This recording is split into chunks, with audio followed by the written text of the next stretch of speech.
This lavalier. One of the problems that I always encounter while vlogging my cycling adventure is the audio quality. Sometimes sasalita ako sa camera pero wala naman narinig. So nasasayang lang yung mga shot.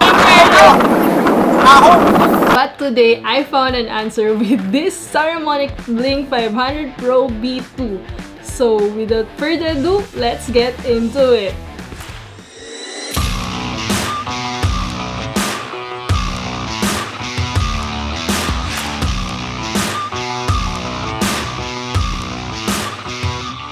This is Xzar Lim, the bike wanderer from the Philippines and your tech reviewer. And if you're new to my channel, I've been doing vlogs about adventure cycling, bike touring, or even giving tips on how to improve your vlogging. So, if you're into that, consider subscribing on my YouTube channel. On today's video, we're gonna be talking about audio. Sometimes we always forget how important the audio is when it comes in vlogging. When you're filming your vlogs, hindi lang siya dapat nakafocus ka sa shot mo. Kailangan maganda rin yung audio quality mo. I'm gonna be unboxing this product, Saramonic Blink 500 Pro B2, and we'll be discussing what's inside the box. And ito-try din natin siya while cycling, yung audio range niya, kung hanggang saan ba yung kayang abutin nitong audio na to. So, tapusin niyo tong video na to para malaman niyo yung sagot. Thank you, Saramonic, for sending me this. And I'm sure magiging maganda na yung quality ng audio natin sa mga susunod na video. This is dual channel wireless microphone system. So, if your camera is far away from the speaker, maririnig ka pa rin. Kasi nga, wireless siya. It's called B2 because there's 2 transmitters and 1 receiver. So, meaning kahit dalawa yung gumagamit ng lapel, pwede siya mangyari. Let's start unboxing this. Dito pala yung ano niya, bukasan. Oh. So, there's this box. Ito yung box ng Saramonic. I'm gonna open it now. Oh! See ko ano pang laman ito sa loob. Parang may laman pa siya. This is color white, as you can see. And then... Chanan! Ito yung kanyang charging hub na kasama na pwede mo rin gamitin as your portable case. There's 2 transmitters and there's 1 receiver. Yung transmitter, ito yung kinakabit dun sa tao. Later, I'm gonna show you. And the receiver, siya yung nilalagay sa mismong camera. Sa dalawang tao, pwede siya. Kaya nga siya B2, diba? Ito yung microphone ng transmitter. Kasi syempre, ako yung magta-transmit ng audio. So, you have your option if you're gonna use this as your microphone directly, or you're gonna use the lavalier where you can put it here in the mic like in. And then there's another box. There are a lot of wires here. The first one, this is 3.5mm jack, which is called TRS to TRS output cable. And this is built for your camera. Ito yung ginagamit sa mga DSLR, mirrorless, or even for your action camera. And then there's another one here, which is the TRS to TRRS cable. This is built for your smartphones, tablet. So, ito yung gagamitin mong wire for that. Oh, lavalier mic. Lavalier mic. Actually, dalawa siya. Dalawa yung lavalier mic na kasama. It's color white, which is the USB-C to USB-A. And then there's the micro SD to USB-A. 2 high wind far included, or I call this dead cat. Kasi ito yung ina-attach dito sa... I-attach mo siya dito sa transmitter para kapag gagamitin mo to as microphone, hindi siya ganun ka rinig yung hangin. Ito lang actually yung laman niya, tapos may manual lang dito. I-charge mo siya for the charging case, you know. Problem with this is you have to use the USB, the micro USB for your transmitter. So if ito lang ito-charge mo, kailangan USB, micro USB yung gamitin mo instead na Type-C. So, ayan. Sobrang dali lang niya on. In just a few seconds, naka-on na siya. This lavalier mic is super small that I can fit it into my pocket. Sobrang compact lang niya. At perfect na perfect siya if gusto mo na siya gamitin sa mga walking shots and lumalayo yung talent mo. So, you can attach it on your gimbal, on your camera, because meron naman siyang hot shoe. Perfect siya sa mga interviews na gusto mong lumayo pero hindi mo magawa kasi baka mawala siya. So, kung gusto mo hindi mawala yung audio, you can use this wireless lavalier mic.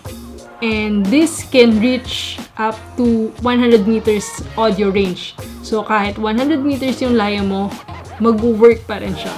I'm gonna go outside to test the audio range of this Saramonic Blink 500 Pro B2.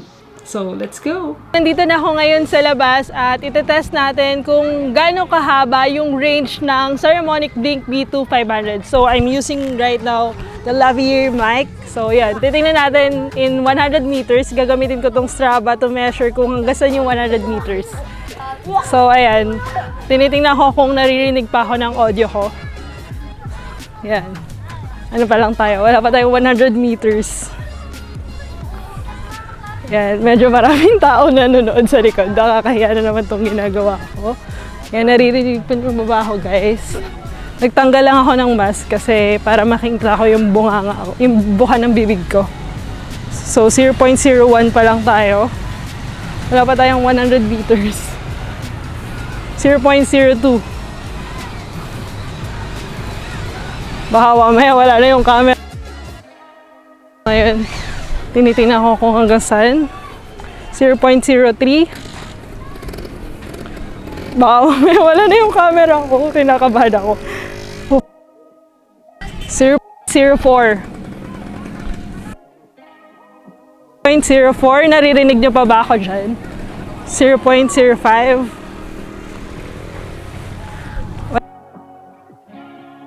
Yung camera ko! Ayan, tingnan nyo kung naririnig nyo pa ako ngayon. So, pakinggan nyo lang ako dyan. Mukha akong tanga dito. Sobrang mukha akong tanga.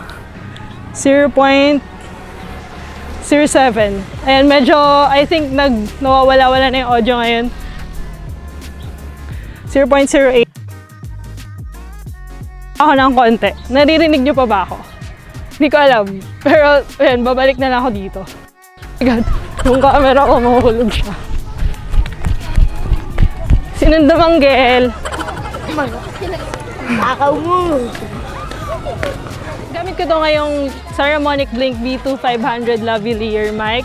At kahit malayo ako ngayon sa camera ko, naririnig ako ng sobrang clear.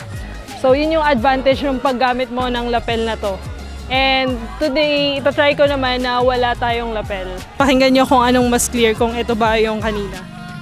So, eto, meron siyang dead cat dito para mas ma-protect niya at ma-avoid yung wind. So, kamusta ba yung audio natin ngayon? Clear ba, guys? So, yan. Ito yung isa pang other option kapag ayaw mo gamitin yung lavalier mic. Pwede mong gamitin to as your microphone. Na-test na natin ngayon yung audio range ng Saramonic Blink B2 500 at ayun, so far okay naman siya kasi ang layo ng kaya niyang sakupin.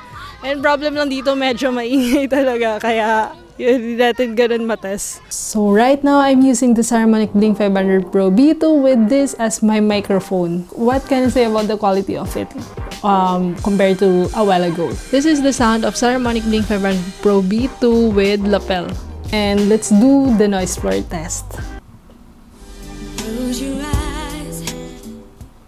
I don't know if you can hear my father snoring right now because it's 3 a.m. in the morning.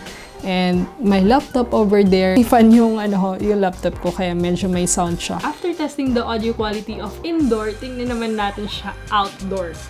So right now, I will be using my Insta360 One R camera.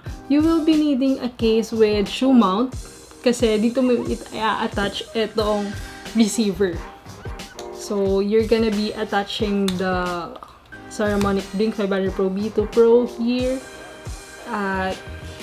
The problem with this is jack. At kailangan mo ng adapter kasi nga wala namang ibang saksakan dito sa Insta360 or sa iba pang camera brand. So, you will be needing this one. This one, you can buy it sa Insta360 website. At yung tawag dito is audio adapter. So, yun, ano siya, naka-Type-C siya. So, ganun lang. I-attach mo lang siya dito sa Type-C niya. And boom! Meron ka lang magandang audio. So, and we're gonna go outdoor to test the quality of this Insta360 One R with Saramonic Blink 500 Pro B2. And let's see how it goes. And morning guys, gamit natin tong Saramonic lapel ngayon. So medyo maganda yung audio natin ngayon. Hindi ko alam kung naririnig ba ako ng lapel. Basta nagsasalita lang ako. We just tested the Insta360 One R with Saramonic Blink 500 Pro B2. And I can say that, sobrang ganda. Sobrang naging malaki yung improvement ko sa pag-vlog because of this audio. And tinest ko rin siya sa rough road. I can say na okay naman siya. As in, sobrang okay. Kasi nga compare, ganito yung audio quality nung Insta360 ko. Let's talk about the problems I encountered. There's this problem that ginamit ko tong Saramonic ko sa first vlog ko, yung unboxing ko ng Trek Marlin 6. Kung paano ko ito gagawa ng paraan para mas umangat siya. Problem with this is kapag nilagay mo siya sa Premiere Pro, pag dininag mo siya sa timeline mo, automatically, yung audio channel niya is both nasa left.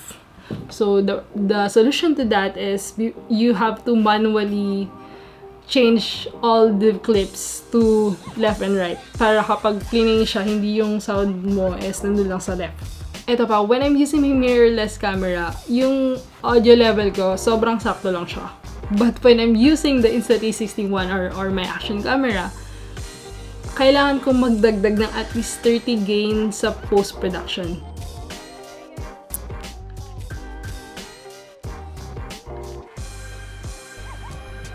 Hey guys, this is Xzar, ang inyong bike wonder.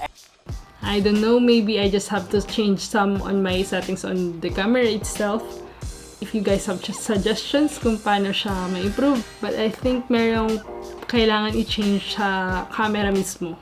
So I'm just gonna figure it out. But the problem with this is because it's 360, hindi mo magagamit yung shot sa taas. Kasi nga, makikita yung lapel mo. I suggest that if you want to shoot showing around of scenic view, don't use lapel.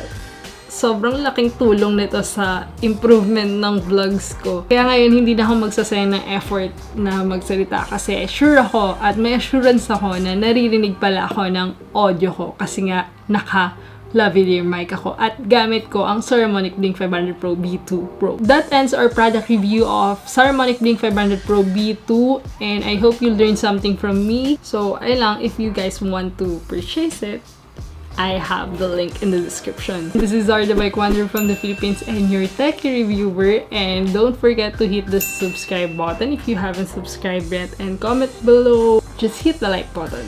So, ayun lang. Thank you. And see you on my next vlog. Actually, pang 4th attempt ko na ito mag-shoot. Sobrang alas 3 na ng madaling araw. Nag-shoot ako. Hindi ko na alam itong mga pinagsasabi-sabi ko. So, ayun lang. Hindi ko alam. Sana may natutunan kayo.